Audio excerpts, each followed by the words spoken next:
আসছে 15 আগস্ট। জাতীয় শোক দিবসে শেখ মুজিবুর রহমানের প্রতিকৃতিতে শ্রদ্ধা জানাতে প্রস্তুতি নিচ্ছে আওয়ামী লীগ। এজন্য নিরাপত্তা নিশ্চিত করতে নতুন অন্তর্বর্তীকালীন সরকারের কাছে অনুমতি চাওয়া হয়েছে বলে জানিয়েছেন আওয়ামী লীগের যুগ্ম সাধারণ সম্পাদক মাহবুবুল আলম হানিফ।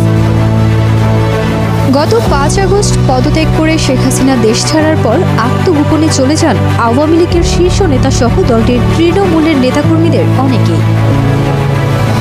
হানিফ বলেছেন, এই কর্মসূচিকে ঘিরে দলের নিরাপত্তা নিশ্চিত করতে নতুন সরকারের কাছে আবেদন করা হয়েছে। তিনি আরও বলেছেন, ওই এলাকার নিরাপত্তার জন্য দলের পক্ষ থেকে স্বরাষ্ট্র উপদেষ্টার কাছে চিঠি পাঠানো হয়েছে। আমরা আশা করি সেই অনুমতি দেওয়া হবে। এর আগে রবিবার রাতে নিজের ভেরিফাইড ফেসবুক পেজে এক ভিডিও বার্তায় শেখ হাসিনার ছেলে সজীব ওয়াজেদ জয় 15 আগস্ট শেখ মুজিবুর রহমানের মৃত্যুবার্ষিকীতে দলীয় নেতাকর্মীদের ধানমন্ডি 32 নম্বরে ফুল দিয়ে শ্রদ্ধা জানানোর অনুরোধ জানান। দেশ রূপান্তর।